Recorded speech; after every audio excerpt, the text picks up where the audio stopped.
We're going to talk about shortest paths.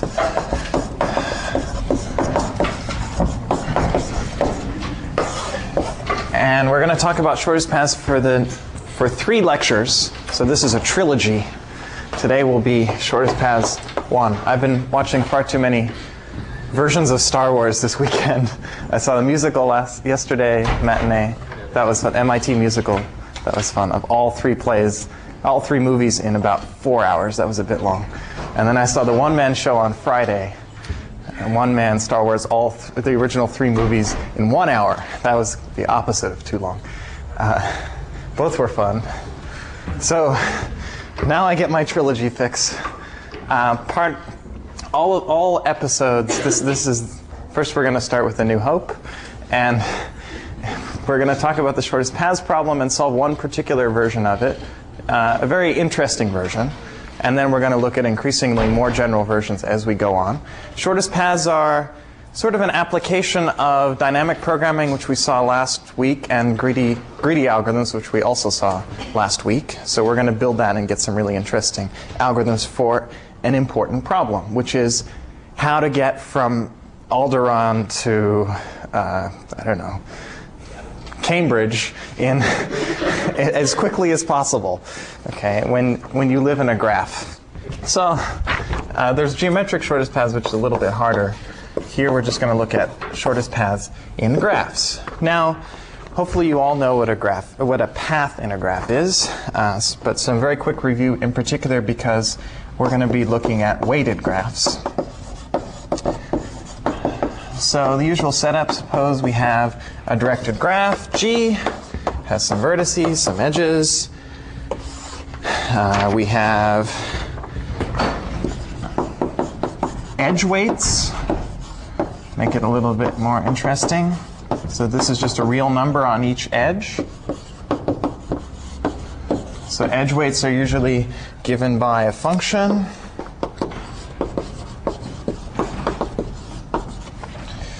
W. For every edge, you get a real number.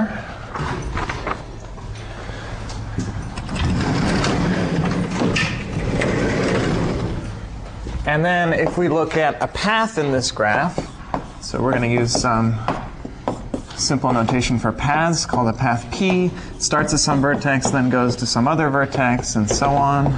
Let's say the last vertex is VK, and each of these should be a directed edge in the digraph. Okay, so this is a directed path, has to respect edges in here. And we'll say that the weight of such a path is just the sum of the weights of the edges along the path. And we'll call that W of P.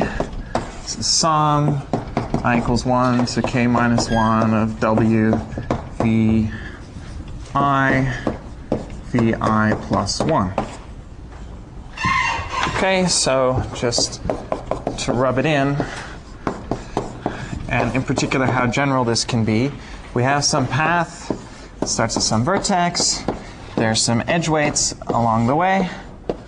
This is some arbitrary path in the graph, in some hypothetical graph.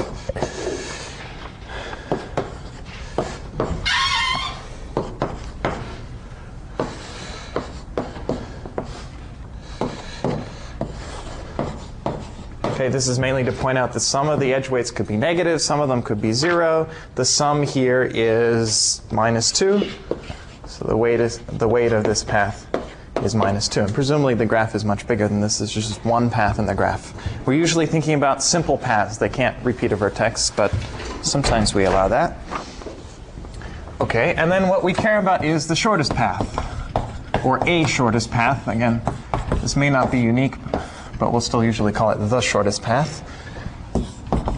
So we want the shortest path from some A to some B, or we'll call the vertices U and V. And we want this to be some path of minimum possible weight, subject to starting at U and going to V.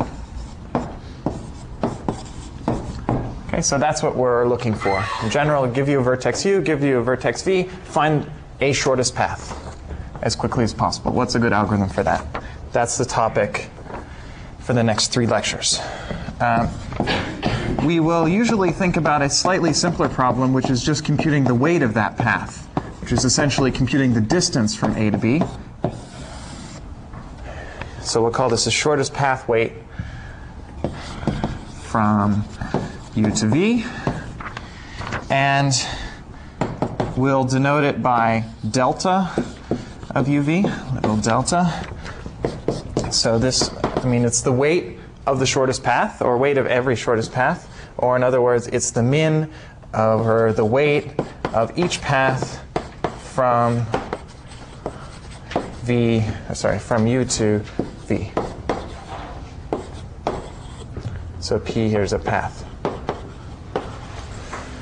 Okay, so you just take you consider exponential. There could be a lot of different paths. There could, in principle, be infinitely many if you're allowed to repeat vertices. You look at all those paths, hypothetically, you take the minimum weight. Question? But if you're allowed to negative edge weights, then doesn't that mean that there may be no minimum weight? Good. Okay, my next question was going to be, when do shortest paths not exist? And you've hit upon one version, which is when you have negative edge weights.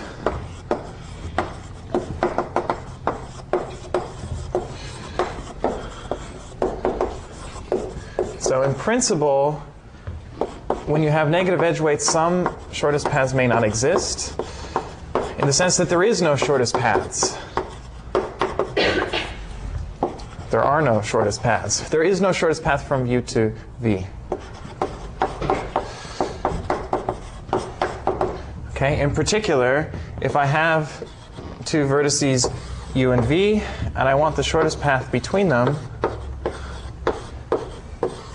and I have negative edge weights, well, this is fine. I can still compute the weight of a path that has negative weights, but when specifically won't I have a single shortest path from U to V? So go ahead. If you can find a cycle that's negative weight. Good. So if I can find a cycle somewhere along here whose total weight, I'll say the sum of all the weights of these edges is negative, then as long I get there, I go around as many times as I want.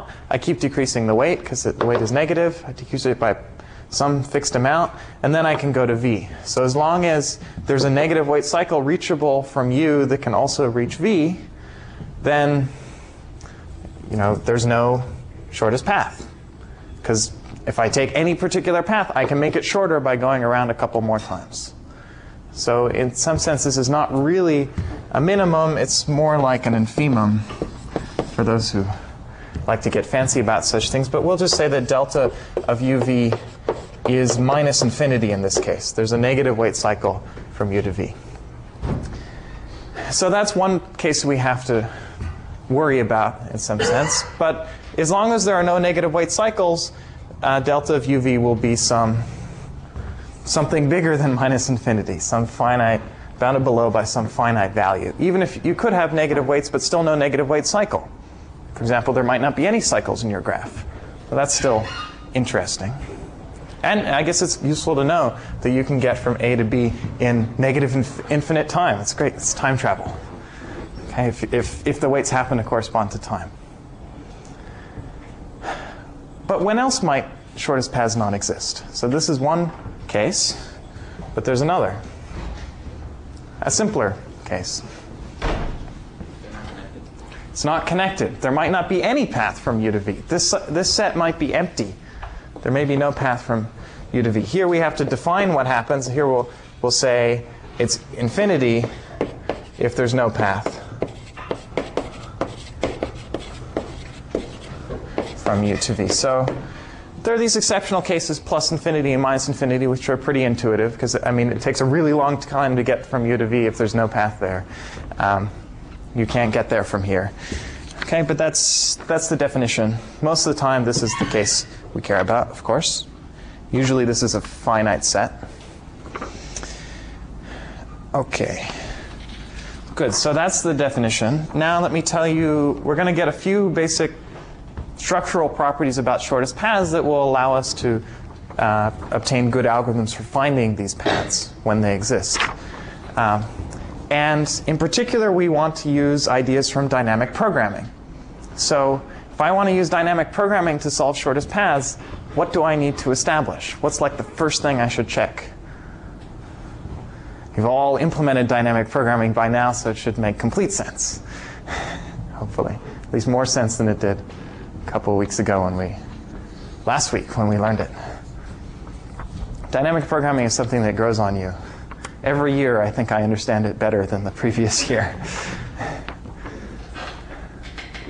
But in particular, when you learn dynamic programming in this class, there's this nice key property you should check. Yeah? Optimal substructure. Optimal substructure, good. This is the phrase you should keep in mind. It's not really enough for dynamic programming to be useful in an efficient way, but it at least tells you that you should be able to try to apply it. It's a pretty weak statement, but it's something that you should check. It's definitely pretty much a necessary condition for dynamic programming to make sense. And so optimal substructure here means that if I take some shortest path and I look at a subpath of that shortest path, I claim that it too is a shortest path. Okay, with its respective endpoints. Obviously not between the same endpoints, but if I have some shortest path between two endpoints, I take any subpath, that's also a shortest path.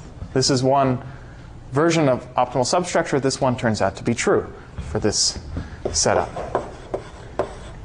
And how should I prove an optimal substructure property? Cut and paste. Yep, that works here too. I mean, this isn't always true, but it's a good technique here.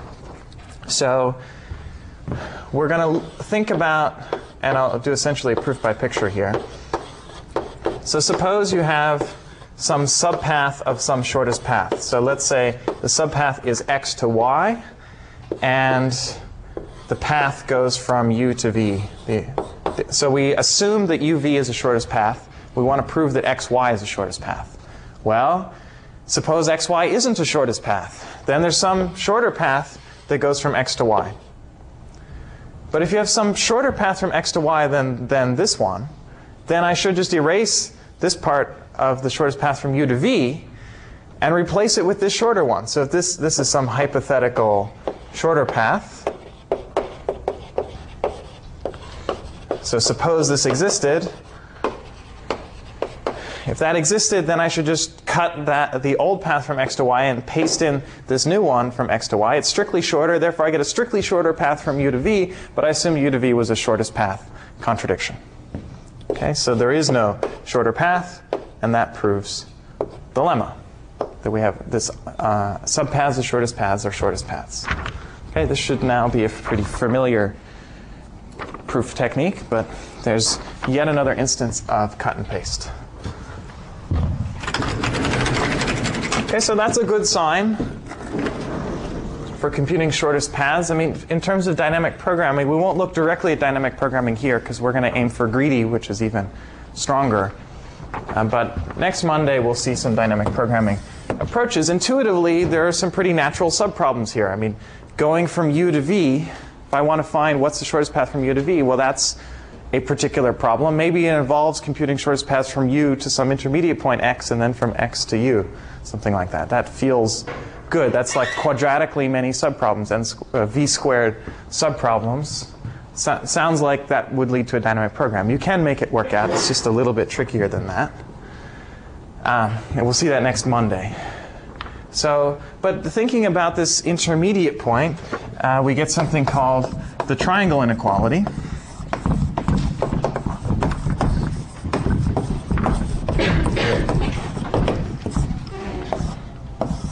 So you've probably heard some form of the triangle inequality before.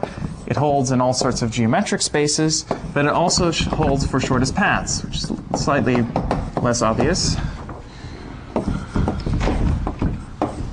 Or more obvious, I guess, depending on your inclination. So if you have any triple of vertices, the shortest path from u to v is at most the shortest path from u to x plus the shortest path from x to v. Of course, here I mean shortest path weight from u to x and the shortest path weight from x to v.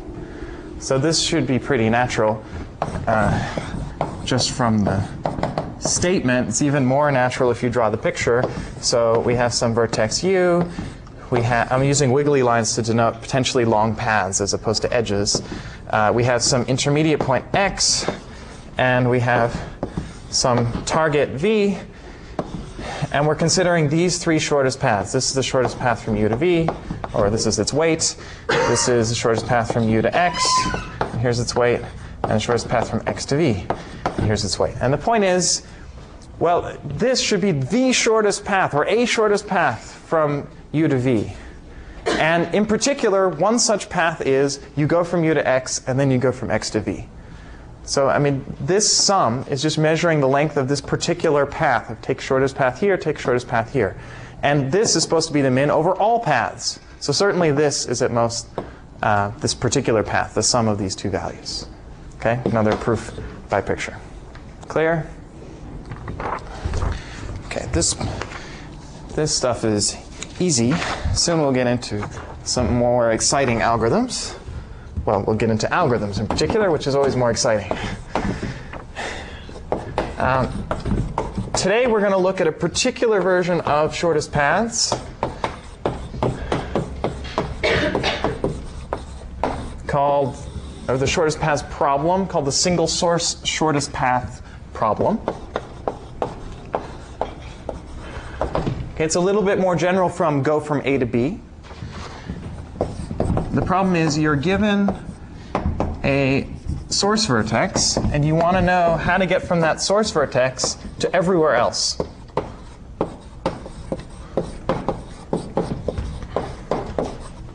So we'll call the source vertex S, and from that source we want to find, let's say, the shortest path weights from S to everyone. In particular, we'd also like to know the shortest paths, but that isn't too much harder.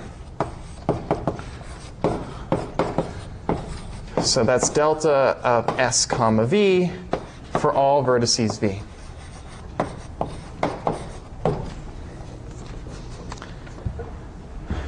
Okay, so this is actually a little bit harder than the problem we started with of getting from Alderaan to Cambridge. Now we want to get from Alderaan to the entire universe. Okay, it turns out, this is sort of one of the weird things about shortest paths.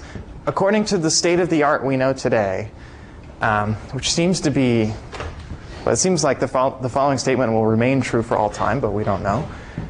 The best algorithm for solving the A to B problem, given S, given T, go from S to T, is no easier than this problem. So the best ways we know how to solve going from A to B is to solve how to go from A to everywhere else. So we sort of can't help ourselves but to solve this problem, turns out. Today we're going to look at a further restriction on this problem because this is a bit tricky. We'll solve it next class. But today we're going to get rid of the negative weight cycle issue by forbidding negative weights. So we're going to assume that all of the edge weights are non-negative, so for all vertices U and V. So in particular, shortest paths exist, provided paths exist.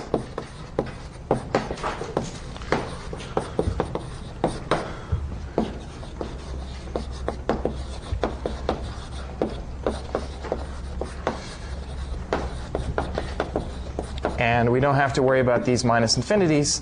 Delta of UV is always bigger than minus infinity. Still might be plus infinity if there's no path, but this will make life a lot easier. And the algorithm we'll cover today really requires this property. You can't get away without it. Next class we'll get away without it, with a fancier and slower algorithm.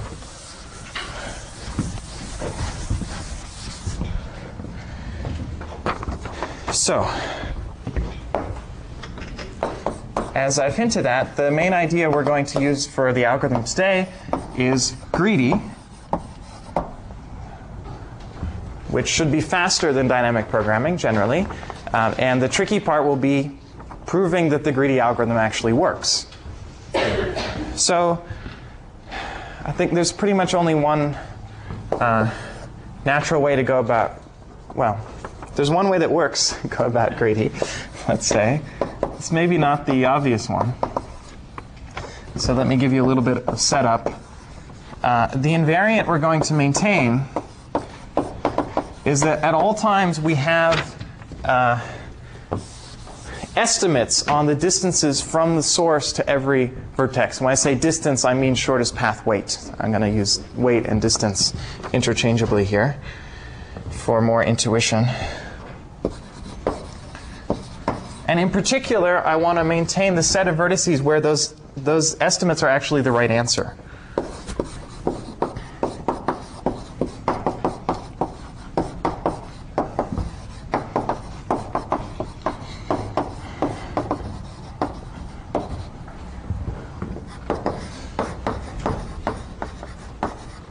This is little s, this is big S. So the big S will be the set of all the vertices where I know the answer.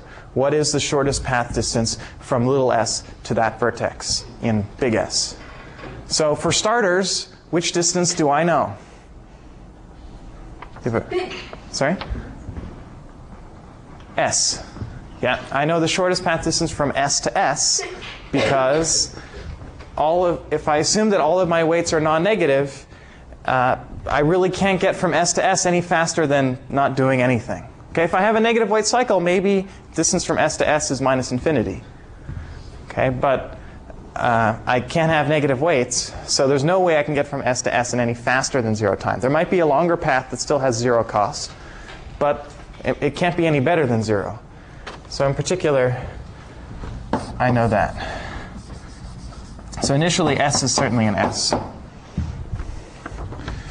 Okay, and the idea is we're going to accumulate more and more vertices that we know. So at some point we know the distances from some of the vertices.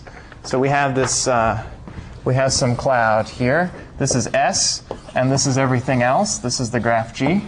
This is a subset of the vertices. And there's some edges that go out from there.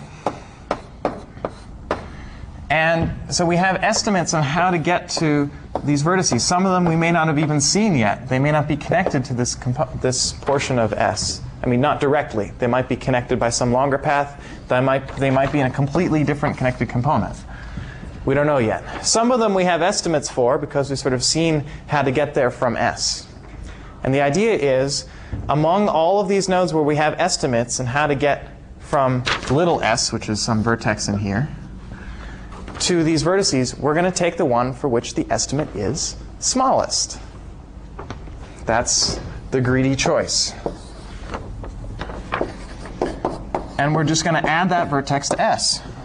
So S grows one vertex per step. For each step, we're going to add to S the vertex. Of course, again, this is not a unique, it's a vertex. V in V minus S, something we haven't yet computed.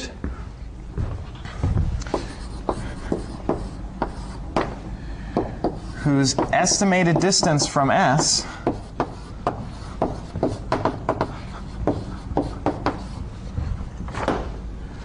is minimum. So we look at all the vertices we haven't yet added to S. Just take the one where we have the estimated smallest distance. The intuition is that that should be a good choice. Because if I pick the one that's closest to S, closest to little s, among all the ones that I've seen, among all the paths that I've seen, I sort of have to buy into that those are good paths. But I mean, maybe there's some path I didn't see. Maybe you go out to here, and then you take some other path, some vertex which we've already seen. Okay, the worry is, well, I better not say that that's the shortest path because there may have been some other way to get there. Right? As soon as I add something to S, I declare I've solved the problem for that vertex. I can't change my answer later. Okay, the estimates can change until they get added to S. So I don't want to add this vertex to S because I haven't considered this path. Well, if all my weights are non-negative, and I take the vertex here that has the shortest estimate from S, then so let's suppose this one is the shortest one. Then this can't be a shorter path because the distance estimate, at least from S to that vertex, is larger than from S to that vertex. So no way could I make the path longer and decrease the distance. That's the intuition. Okay, it's a little bit fuzzy here because I don't have any induction hypotheses set up, and it's going to be a lot more work to prove that, but that's the intuition why this is the right thing to do. Okay, you have to prove something about the distance estimates for that to be a proof, but intuitively it feels good. Always a good starting point. Okay, and then presumably we have to maintain these distance estimates. So the heart of the algorithm is updating distance estimates. I mean, choosing the best vertex to add to S, that's one step. Then updating the distance estimates is sort of where the work is. And it turns out we'll only need to update distance estimates of some of the vertices, the ones that are adjacent to V. V was the vertex we just added to S. So once we add somebody to S, so we grow S by a little bit, then we look at all the new edges that go out of S from that vertex, we update something. Okay, that's the idea.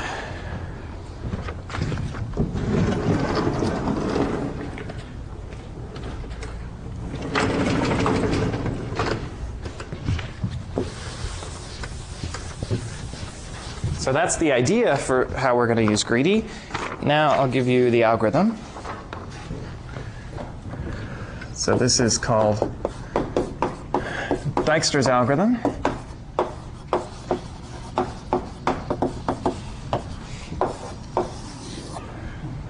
Dijkstra is a famous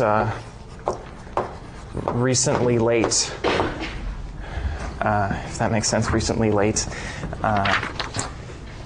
computer scientist from the Netherlands. And this is probably the algorithm he's most famous for.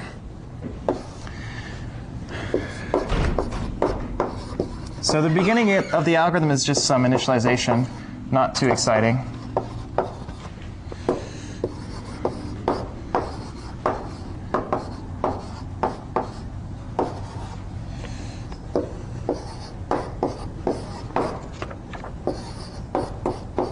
Okay, but let me tell you what some of the variables mean.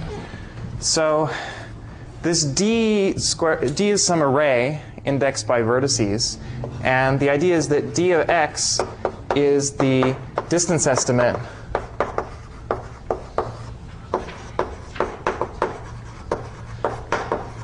for x, so from S to x. So in particular, it's going to equal the real shortest path weight from S to x when we've added x to our set capital S. Okay, so this is in particular going to be the output to the algorithm. Do you have a question or stretching? Good. So d of x, when we're done, d of x is the output. For every vertex, it's going to give us the shortest path weight from S to that vertex. Along the way, it's going to be some estimated distance from S to that vertex, and we're going to improve it over time. This is an infinity. So initially, we know that the distance, the distance from S to S is 0, so we're going to set that to be our estimate. It's going to be accurate. Everything else we're just going to set to infinity because we may not be connected. From the beginning, we don't know much. S initially is going to be infinity. Immediately, we're going to add little s to big S. And then the interesting part here is Q, which is going to consist of initially all the vertices in the graph. And it's going to not just be a queue, as the letter suggests. It's going to be a priority queue. So it's going to maintain, in particular, the vertex that has the smallest distance estimate. So this is a priority queue. This is really an abusive notation for a data structure. Okay, so this could be a heap or whatever. The vertices are keyed on D, our distance estimate. So in particular, S will have this is going to be a min heap. S will be the guy who has the minimum. Everyone else has the same key initially. And we're going to repeatedly extract the minimum element from this queue and do other things. Okay, so this is initialization. Okay, I'm going to call that initialization because it's a pretty simple thing. It just takes linear time, nothing fancy going on. The heart of the algorithm is all in 6 lines.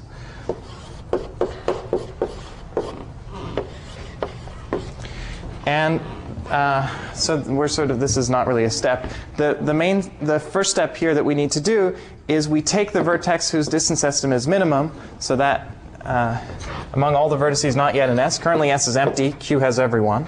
In general, Q will have everyone except S. So we'll take the vertex U that has the minimum key in that priority queue. So extract the min from Q.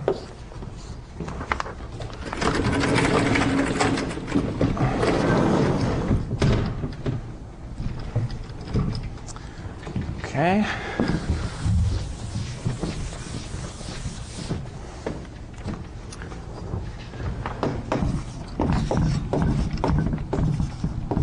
We're going to add little u to S, claim that that is now, I mean, that's exactly what we're saying here. We add to S that vertex that has minimum distance estimate. And now we need to update the distances.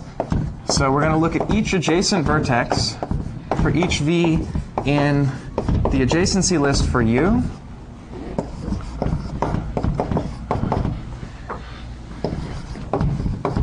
We look at a few distances.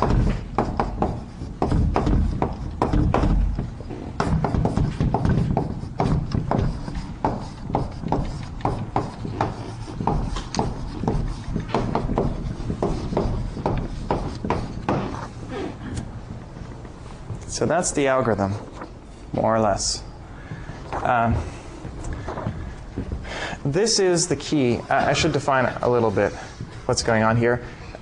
We talked mainly about undirected graphs last time. Here we're thinking about directed graphs, and the adjacency list for u here is just going to mean give me all the vertices for which there is an edge from u to v. So this is the outgoing adjacency list, not the incoming adjacency list. Undirected graphs, you list everything. Directed graphs, here we're only going to care about those ones. So for every edge uv, is what this is saying, we're going to compare the current estimate for v and this candidate estimate, which intuitively means you go from S to U, that's d of u, because we now know that that's the right answer. This in fact equals, we hope, assuming the algorithm is correct, this should be the shortest path weight from S to U, because we just added U to S. And whenever we add something to S, it should have the right value. So this is we could say, well, you take the shortest path from S to U, and then you follow this edge from U to V. That has weight W of UV. That's one possible path from S to V. And if that's a shorter path than the one we currently have in our estimate, if this is smaller than that, then we should update the estimate to be that sum, because that's a better path. So add it to our database of paths, so to speak. A very intuitive operation. Clearly should not do anything bad. I mean, these should be paths that make sense. We'll prove that in a moment. That's the first part of correctness, that this never screws up. And then the tricky part is to show that it finds all the paths we care about.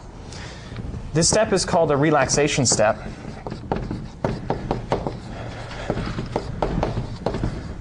Relaxation is always a difficult technique to teach to MIT students. It doesn't come very naturally, but okay, it's a very simple operation. It comes from optimization terminology, programming terminology, so to speak. And can anyone tell me, does this inequality look familiar at all? Look kind of, especially when you start writing it this way. If you say, well, the shortest path from S to V and the shortest path from S to U and some edge from U to V, does that look like anything we've seen? In fact, it was on this board, but I just erased it. Triangle inequality, yeah. So this is trying to make the triangle inequality true. Certainly, the shortest path from S to V should be less than or equal to, not this, not greater than, the shortest path from S to U plus some, whatever path from U to V. This shortest path should be at most that. So this is sort of a somewhat more general triangle inequality. And we want to, certainly it should be true. So if it's not true, we fix it. If it's greater than, we make it equal. We don't want to make it less than, because that's not always true. Okay, but certainly it should be less than or equal to. So this is fixing the triangle inequality. It's trying to make that constraint more true. And in optimization, that's called relaxing the constraint. Okay, so we're sort of relaxing the triangle inequality here. Over and over and over. And by the end, we should have all the shortest paths. That's the claim. So very simple algorithm. Let's try it out on a graph. And that should make it more intuitive why it's working. And then the rest of the lecture will be proving that it works.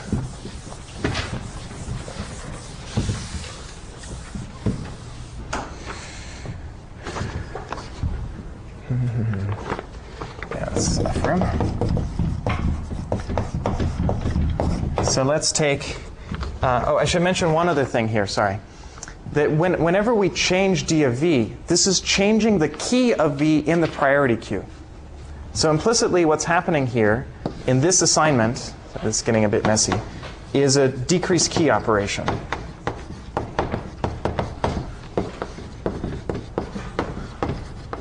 Okay, which we talked briefly about last class in the context of minimum spanning trees, where we're also decreasing the key. The point is we're changing the key of one element in this relaxation step in the priority queue so that, you know, if it now becomes the minimum, we should extract it here. And we're only ever decreasing keys because we're always replacing larger values with smaller values. So we'll come back to that later when we analyze the running time.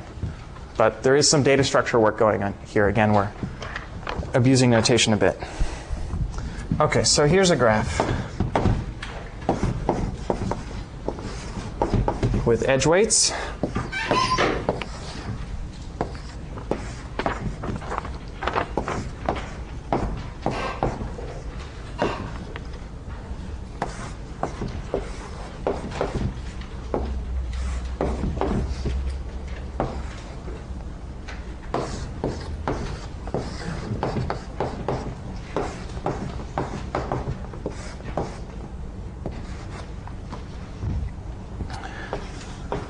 Okay, and I want my priority queue over here.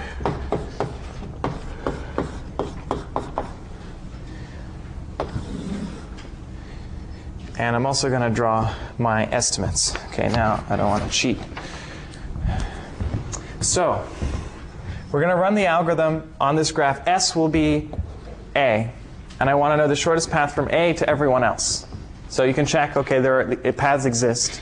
So hopefully everything should end up a finite value by the end. All the weights are non-negative. So this algorithm should work. The algorithm doesn't even need connectivity, but it does need that all the weights are non-negative. So we run the algorithm. For the initialization, we set the distance estimate for our source to be 0, because in fact there's only one path from A to A, and that's to do nothing, the empty path. So I'm going to put a key of 0 over here. And for everyone else, we're just going to put infinity, because we don't know any better at this point.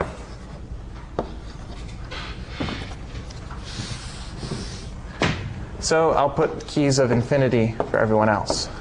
Okay, so now you can see, what the algorithm does is extract the minimum from this queue. And given our setup, we'll definitely choose S, or in this case A.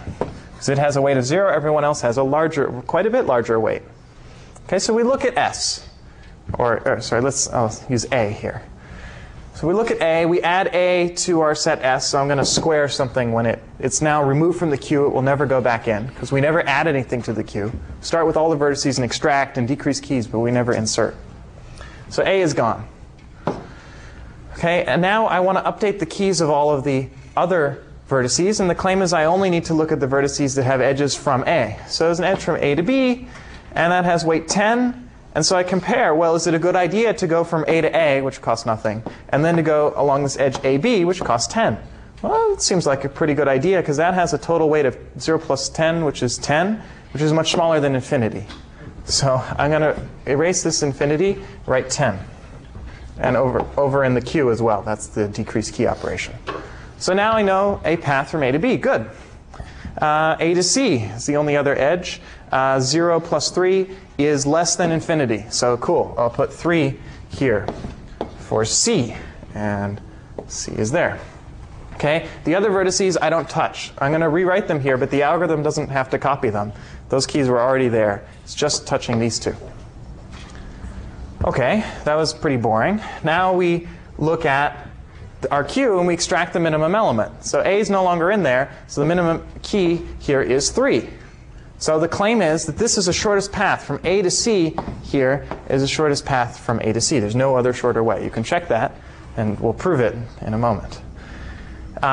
Cool, so we remove C from the list. It's gone. And then we look at all of the outgoing edges from C. So there's one that goes up to B, which has weight 4. 4 plus 3, which is the shortest path weight from A to C. So going from A to C, then C to B, should cost 3 plus 4, which is 7, which is less than 10. So we found an even better path to get to B. It's better to go like this than it is to go like that. So we write 7 for B. And there's an outgoing edge from C to D, which costs 8. 3 plus 8 is 11. 11 is less than infinity, last I checked. So we write 11 for D. Then we look at E. We have 3 plus 2 is 5, which is less than infinity. So we write 5 for the new key for E. At this point, we have finite shortest paths to everywhere. But they may not be the best ones. So we have to keep looking. Okay, we just, next round of the algorithm, we extract the minimum key among all these. Okay, it's not B, which we've seen and probably know the answer to, but it's E. E has the smallest key. So we take this, we now declare this to be a shortest path. The way we got to E was along this path, A to C, C to E. Declare that to be shortest. We claim we're done with E, but we still have to update what about all the outgoing edges from E. There's only one here. It costs 5 plus 9, which is 14, which is bigger than 11. So no go. That's not an interesting path. Our previous path, which went like this at a cost 11, is better than the one we're considering now. I'm drawing the whole path, but the algorithm is only adding these two numbers. Okay, good. So I don't change anything. 7, 11. And 5 is removed, or E is removed. Our new keys are 7 and 11. So we take the key 7 here, which is for element B, for text B. We declare the path we currently have in our hands from A to B, which happens to be this one. Algorithm can't actually tell this, by the way, but we're drawing it anyway. This path A, C, B is their candidate shortest path. Claim is that it is indeed shortest. Now we look at all the outgoing edges. There's one that goes back to C at a cost of 7 plus 1, which is 8, which is bigger than 3, which is good. Better, we already declared C to be done. But the algorithm checks this path and says, oh, that's no better. And then we look at this other edge from B to D. That costs 7 plus 2, which is 9, which is better than 11. So we, in fact, found an even shorter path. So the shortest path weight now for D is 9, because there's this path that goes A, C, B, D, for a total cost of 3 plus 4 plus 2 is 9. Cool. Now there's only one element in the queue. We remove it. D, we look at the outgoing edges. There's one going here, which costs 9 plus 7, which is 16, which is way bigger than 5. So we're done. Don't do anything. At this point, the queue is empty. And the claim is that all these numbers that are written here, the final values, are the shortest path weights. Okay, this looks an awful lot like a 5, but it's an S. It has a weight of 0. Okay? I've also drawn in here all the shortest paths. And this is not hard to do. We're not going to talk about it too much in this class, but it's mentioned a little bit more detail in the textbook. It's something called the shortest path tree. It's just something good to know about if you actually want to compute shortest paths. In this class, we mainly worry about the weights because it's pretty much the same problem. The shortest path tree is the union of all shortest paths. And in particular, if you look at each vertex in your graph, and you consider the last edge into that vertex that was relaxed among all vertices U, you look at the edges UV, say, was that the last one relaxed? So just look at the last edges we relaxed here. You put them all together. That's called the shortest path tree. And it has the property that from S to everywhere else, there's a unique path down the tree. And it's the shortest path. It's the shortest path that we found. Okay, so you actually get shortest paths out of this algorithm, even though it's not explicitly described. All we're mainly talking about are the shortest path weights. Algorithm clear at this point? Feels like it's doing the right thing. You can check all those numbers are the best paths. And now we're going to prove that.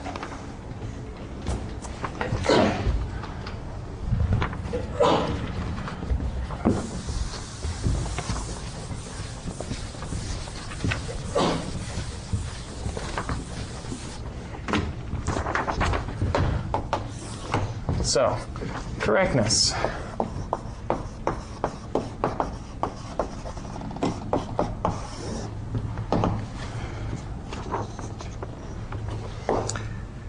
So the first thing I want to prove is that relaxation never makes a mistake. If it ever sets d of e to be something, I want to prove that d of e is always an upper bound on delta. So we have this invariant, d of v is greater than or equal to delta of s comma v for all v. And this invariant holds at all times. So after initialization, it doesn't hold before initialization because d isn't defined then. But if you do this initialization where you set s to 0 and everyone else to infinity, and you take any sequence of relaxation steps,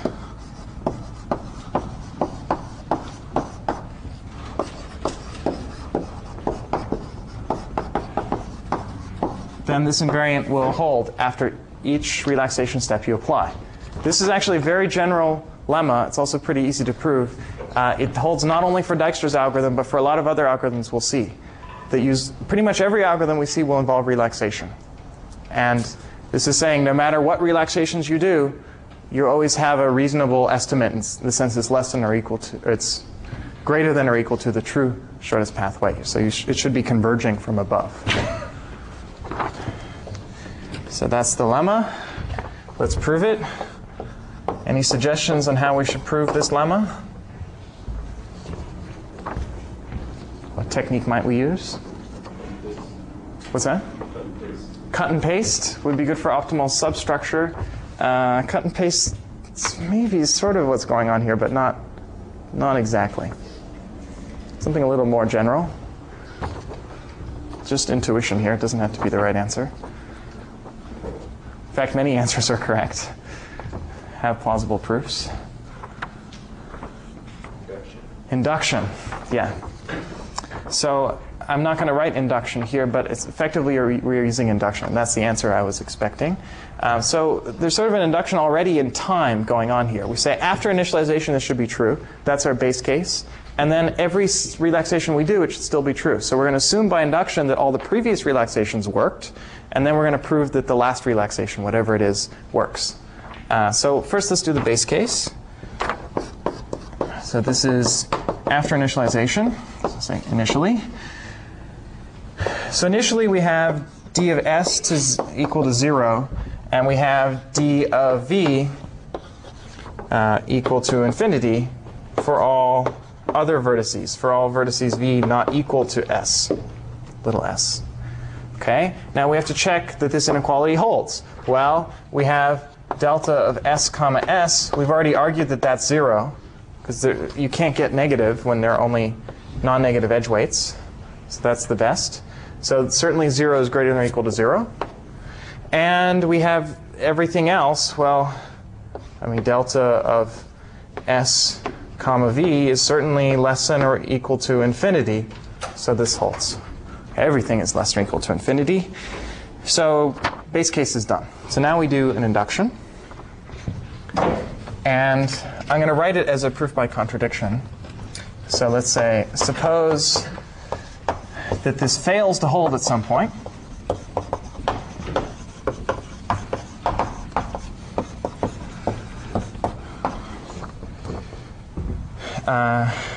So suppose for contradiction that the invariant is violated.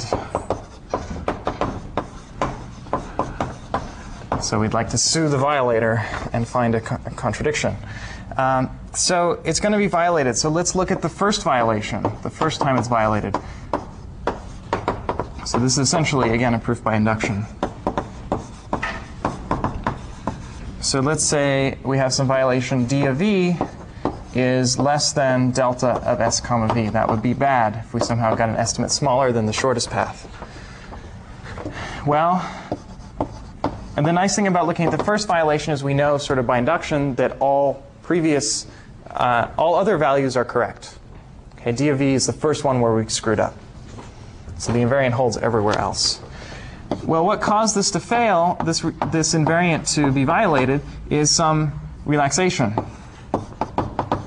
okay, on d of v. So we had some d of v, and we replaced it with some other d of u plus the weight of the edge from u to v. And somehow this made it invalid. Okay, so d of v is now somehow less than this. We just set d of v to this. So this must be less than delta of s comma v. Claim is that that's not possible because, so let me rewrite a little bit. We have d of u plus w of uv. And we have our induction hypothesis, which holds on u. U is some other vertex. We know that d of u is at least delta of s comma u. So this has to be at least delta of s comma u plus w of u comma v. Now, what about this w of u comma v? Well, that's some path from u to v. Okay, so it's got to be bigger than the shortest path or equal. So certainly this is greater than or equal to delta of u comma v. Okay, it could be larger if there's some multi-edge path that has smaller total weight. But it's certainly no smaller than delta of u comma v. And this looks like a good summation. Delta of s to u and u to v is triangle inequality. Yeah. So it's upside down here, but the triangle is s to u, u to v. So this is only longer than s to v. Okay, so we have this thing which is simultaneously greater than or equal to the shortest path weight from s to v, and also strictly less than the shortest path weight from s to v. So that's a contradiction. And maybe contradiction isn't the most intuitive way to proceed. The intuition here is whenever you assign d of v, you have a path in mind. You inductively had a path from s to u, then you added this edge. So that was a real path. It should be we always know that every path has weight greater than or equal to the shortest path. So it should be true. And here's the inductive proof. All right. Moving right along. So this was an easy warm-up. We have greater than or equal to. Now we have to prove less than or equal to at the end of the algorithm. This is true all the time. Less than or equal to will only be true at the end.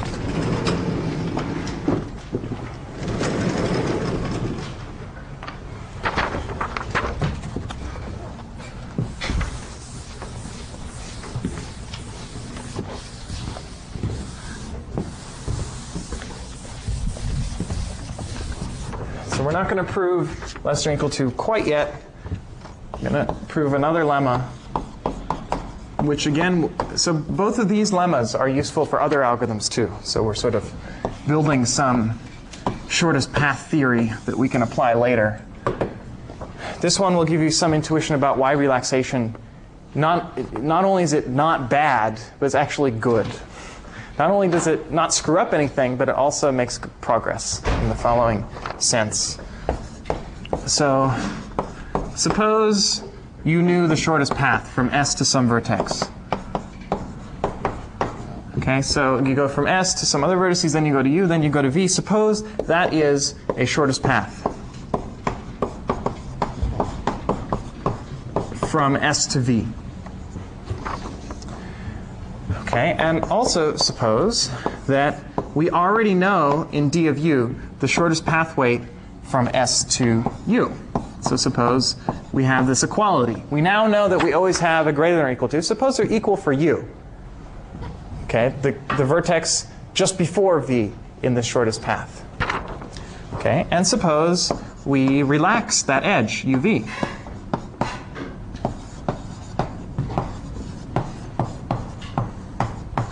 Okay, which is exactly this step.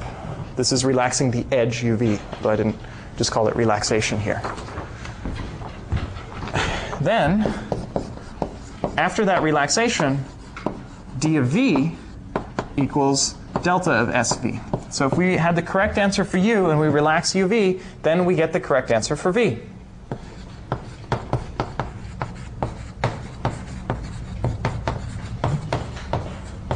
Okay, this is good news. It means if inductively somehow we can get the right answer for u, now we know how to get the right answer for v. Okay, now in the algorithm we don't actually know what the vertex just before v in the shortest path is, but in the analysis we can pretty much know that. So we have to prove this lemma. This is actually even easier than the previous one. Don't even need induction. This is just, you work through what's going on in relaxation and it's true. So here we go. So we're interested in this value, delta of s comma v. And we know what the shortest path is. So the shortest path weight is the weight of this path. Okay, so we can write down some equality here. Well, I'm going to split out the first part of the path and the last part of the path. So we have, I'll say, the weight from s, so this part of the path from s to u, plus the weight of this edge, u comma v. Remember, we could write w of a path, and that was the total weight of all those edges. So what is this? The weight of this path from s to u.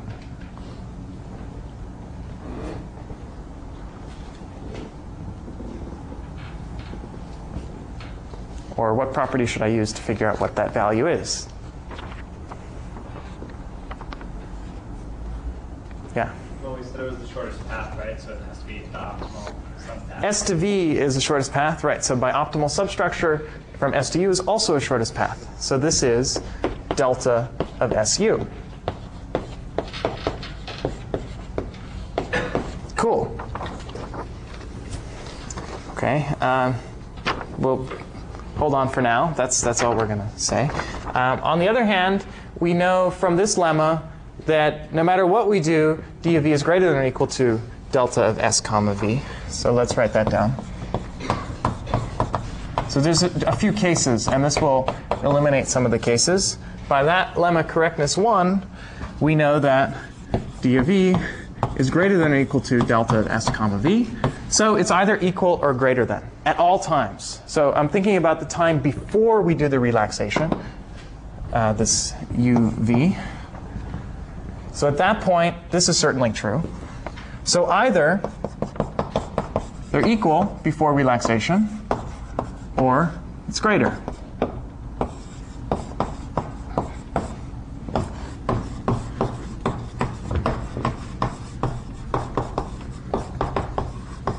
Okay, if they're equal before relaxation, we're happy, because relaxation only decreases values by correctness 1. It can't get any smaller than this, so after relaxation, it will also be equal. Okay, so in this case, we're done. So that's a trivial case. So let's now suppose that d of v is greater than delta of s comma v before relaxation. That's perfectly valid. Hopefully now we fix it. Okay, well the point is, we know this delta of s comma v. It is this sum. So it's also, okay, we also know this. Okay, so we plug these, so delta of s comma u we know is d of u. And we have this w of u comma v. So delta of sv is d of u plus w of uv. Because we're assuming we have this shortest path structure where you go from s to u, and then you follow the edge uv. So we know this. So we know d of v is greater than d of u plus w of uv. By golly, that's this condition in relaxation. So just checking, relaxation actually does something here. Okay, if you had the wrong distance estimate, this if condition is satisfied. Therefore, we do this. So in this case, we relax. So just relax. Okay, and then we set d of v to d of u plus w of uv, which is what we want. Okay, so we set d of v to d of u plus w of uv. And this equals, as we said here, delta of s comma v, which is what we wanted to prove. Done. Okay, I'm getting more and more excited as we get into the meat of this proof. Any questions so far? Good. Now comes the hard part. Okay, these are both very easy lemmas, right? Okay.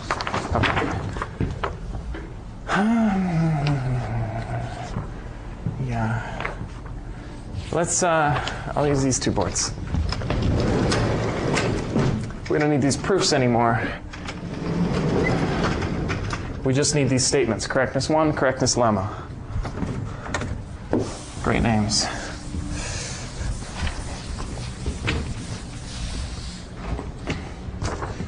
So, now finally we get to correctness 2.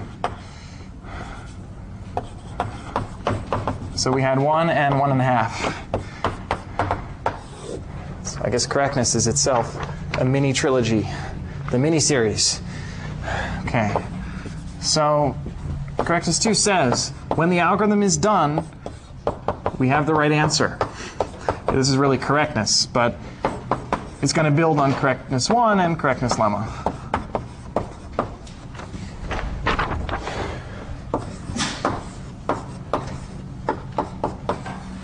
So we want d of v to equal delta of s comma v for all vertices v at the end of the algorithm.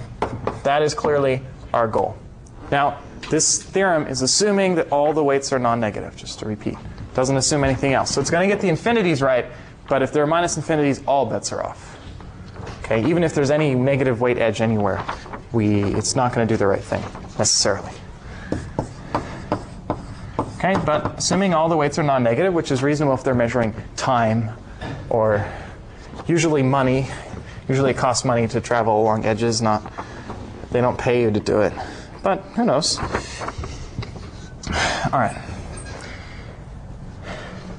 So I need just to say a few things.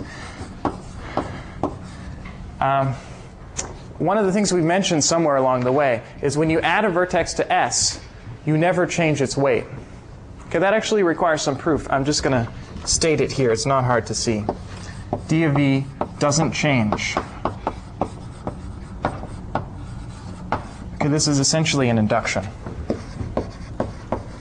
Once v is added to S.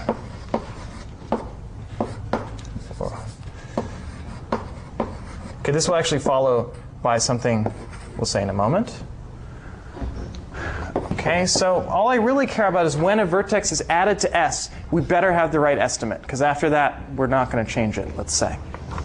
Okay, we could define the algorithm that way. We're not, but we could. Okay, I'll say more about this in a second. So all we care about is whether d of v equals delta of s comma v. That's what we want to prove. So it's clearly that should be true at the end. But it suffices to prove that it holds when v is added to s, to capital S. Okay? This actually implies the first statement. It's sort of a funny implication. But if we can prove this, that d of v equals delta of s comma v when you add to s, well, we know relaxation only decreases values, so it can't get any smaller from correctness 1. Correctness 1 says we can't get any smaller than delta. So if we get equality at that point, we'll have equality from then on. So that actually implies d of v never changes after that point. Okay, so we're going to prove this. Good. Well, suppose it isn't true. So this will be proof by contradiction. Suppose for contradiction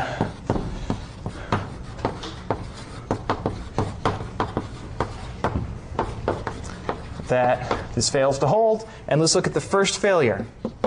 Suppose U is the first vertex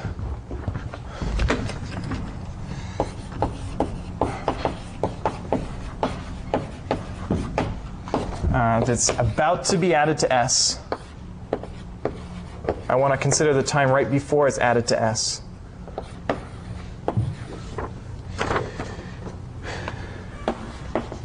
For which we don't have what we want. These are not equal. The d of u does not equal delta of s comma u. Well, if they're not equal, we know from correctness 1 that d of u is strictly greater than delta of s comma u. So d of u. So we have d of u strictly greater than delta of s comma u. Okay, that's the beginning of the proof. Nothing too exciting yet. Just some warm-up. Okay, but this, we've used already correctness 1. I think that's the only time that we use it in this proof.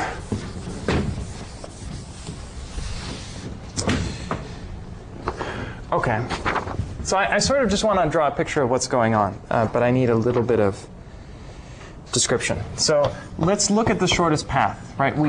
Somehow d of u is greater than the shortest path. So consider the shortest path, or a shortest path. Let p be a shortest path. Not just any shortest path, but the shortest path from S to U. Okay, so that means that the weight of this path is the shortest path weight, so we have some equations for what's going on here. So we care about delta of SU. Here's a path with that weight. It's got to be 1, because shortest paths exist here. Slight exceptional cases if it's a plus infinity, but I'm not going to worry about that. So let me draw a picture somewhere.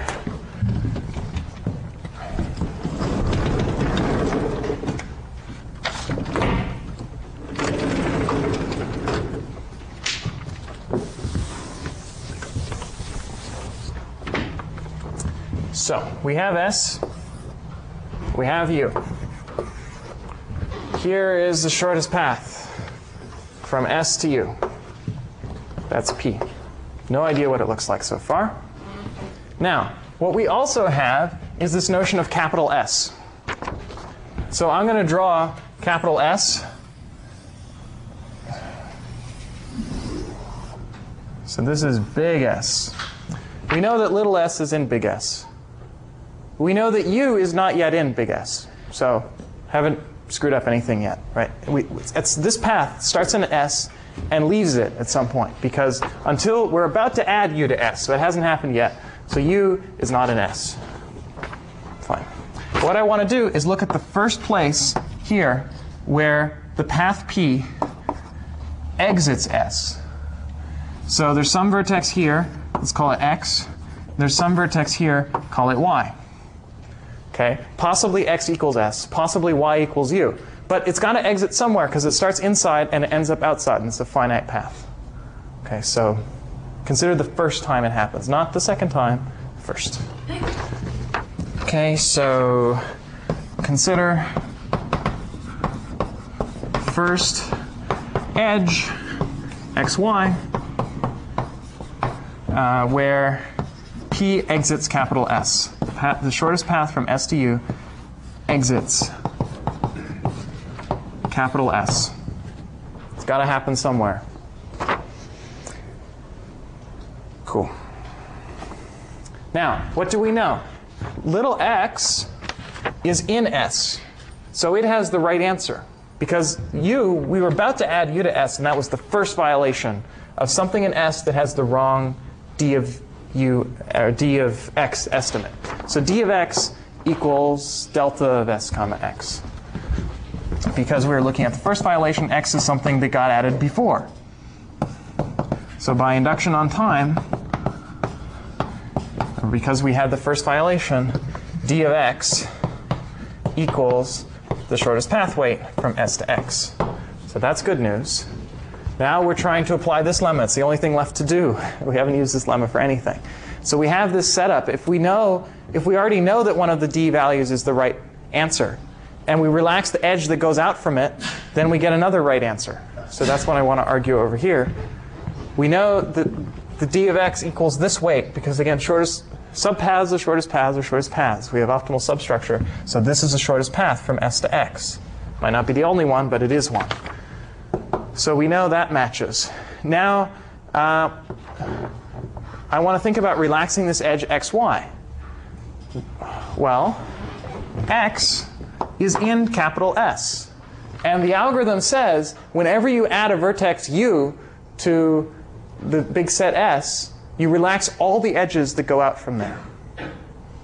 Okay, so when we added x to S, and we're now like far in the future, we're about to add some other vertex. Right after we added x to S, we relaxed this edge xy because we relaxed every edge that goes out from x. Okay, whatever they were. Some of them went into S, some of them went out. Here's one of them. So when we added x to S, we got excess. Added x to S, we relaxed the edge xy. Okay, so now we're going to use the lemma. So by the correctness lemma,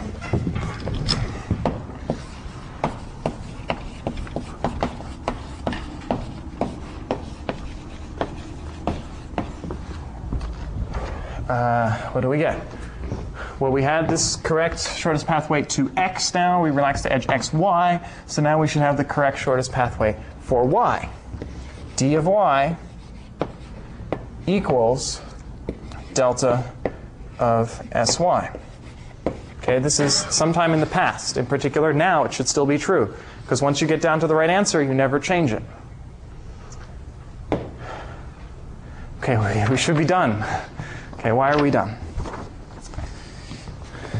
Well, what else do we know here? We assume something for contradiction, so we better contradict that. We assume somehow d of u is strictly greater than delta of su. So d of u here is strictly greater than the length of this whole path. Well, we don't really know whether u equals y. It could not. But what do we know about this shortest path from S to y? Well, it could only be shorter than from S to u, because it's a subpath, and it's the shortest path because it's a subpath of a shortest path. The shortest path from S to u S to y has to be less than or equal to the shortest path from S to u. Okay, S to y less than or equal to S u. Okay, just because it's a subpath. Well, now okay, I'm closer. I've got delta of s comma u now. Somehow I want to involve d of u. So I want to relate d of y to d of u. What do I know about d of u?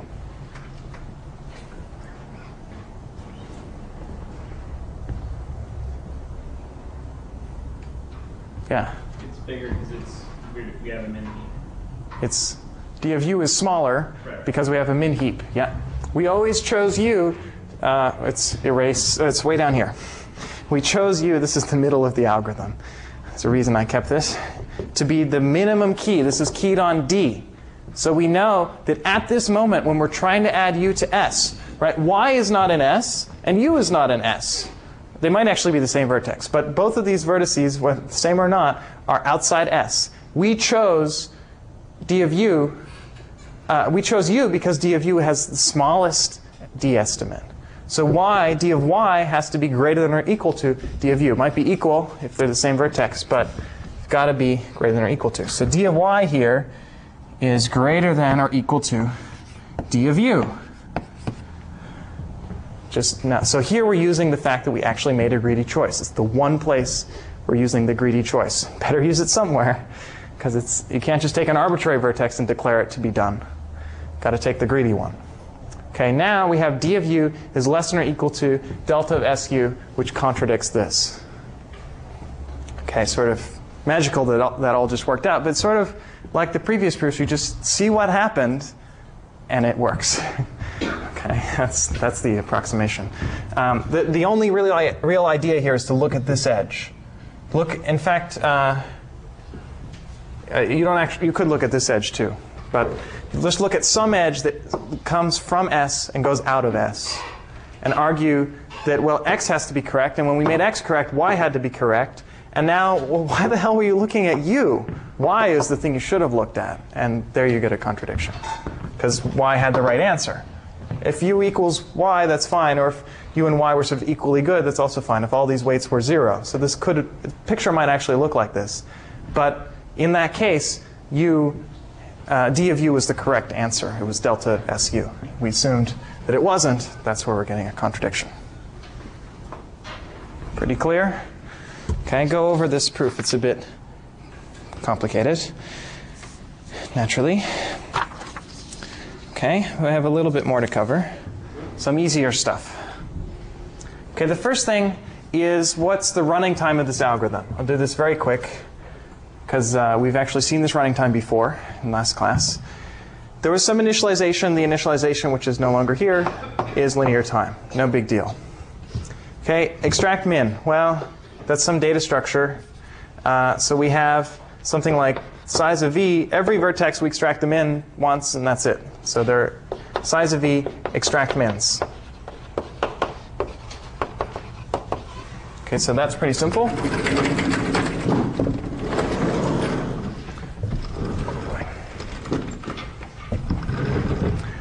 Okay, then we had this main loop. I mean, this is a completely conceptual operation. S is not actually used in the algorithm. It's just for thinking. Okay, so this takes 0 time. Gotta love it. Okay, and now the heart is here. So how many times does this loop iterate? That's the degree of u. So what is the total number of times that we execute a relaxation step? Doesn't necessarily mean we do this, but we at least execute this body.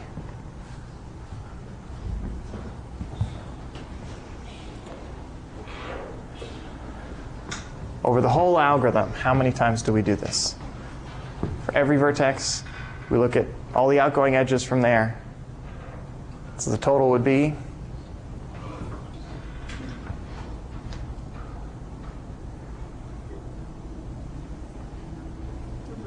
number of edges, yeah. So this is number of edges iterations. Okay, this is essentially the handshaking lemma we saw last time, but for directed graphs. And we're only looking at the outgoing edges. So there's not a factor of 2 here, because you're only outgoing from one side. So we have number of iterations. In the worst case, we do a decrease key for every one. So at most, E decrease keys.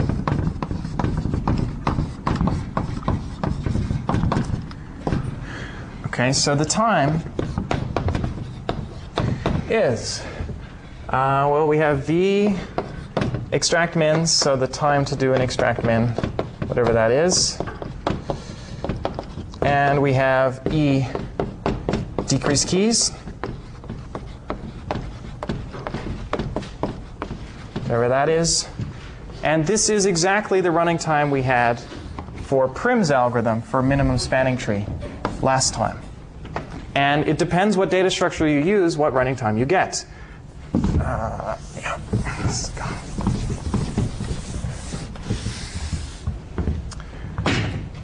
So I'm going to skip the whole table here. But if you use an array, the final running time will be v squared, because you have order v extract min, and you have constant time decrease key. If you use a binary heap, which we know and love, then we have order log v for each operation. And so this is v plus e log v. And so that's what we know how to do. And if you use this fancy data structure called a Fibonacci heap, you get constant time decrease key amortized. And you get an e plus v log v, worst case bound on the running time. So this is the best. This is the best we know how to solve shortest paths without any extra assumptions. Single source shortest paths with non-negative edge weights in general. Okay, and this is almost as good, and this is sometimes better than that, but these are essentially irrelevant, except that you know how to do these. You don't know how to do a Fibonacci heap unless you read that chapter of the book. That's why we mentioned the top 2 running times. Okay, I want to talk briefly about a simpler case, which you may have seen before. And so it's sort of fun to connect this up to breadth first search in a graph. So, I mean, that ends Dijkstra, so to speak.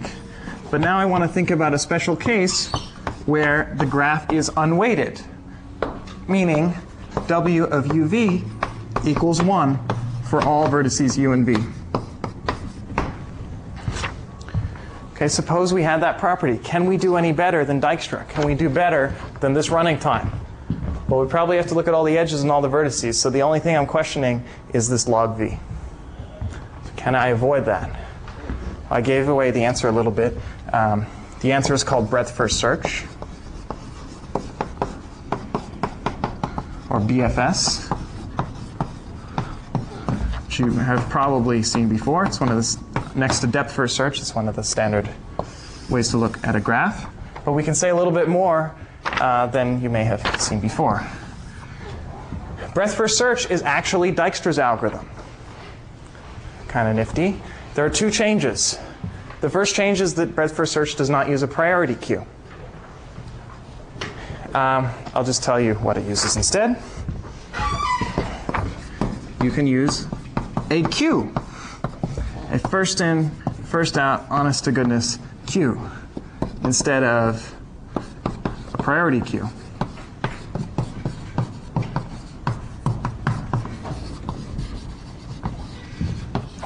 Okay, turns out that works. Instead of doing extract min, you just take the first thing off the queue. Instead of doing decrease key, okay, here's a subtlety, but this if statement changes a little bit. So here's the relaxation step. So in order to relax, you say this much simpler thing. If we haven't visited v yet, then we declare it to have the shortest path weight. Say d of v is d of u plus 1, which is the weight of the edge uv, and we add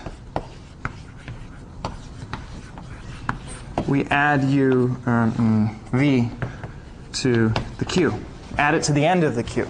So this is now we start with the queue empty. Actually, it will just contain the vertex s, because that's the only thing we know the shortest path for. So the queue is just for, I know the shortest path of this thing, just deal with it when you can. Look at all the outgoing edges when you can. So initially that's just s. You say, well, for all the outgoing edges, I mean, s has 0. All the outgoing edges from there have weight 1. Shortest path weight from the source is 1. Certainly can't do better than that if all the weights are 1. Okay, so we add all those vertices to the end of the queue. Then we process things in order, and we just keep incrementing their, if their value is d of u, add 1 to it, that's d of v. And then we're going to add v to s in the next, when we get to it in the queue. Okay, that is breadth first search, very simple. And you can look in the text for the algorithm and for an example, because I don't have time to cover that. But the key thing is that the time is faster. The time is order v plus e. Because, as before, we only look at each edge once.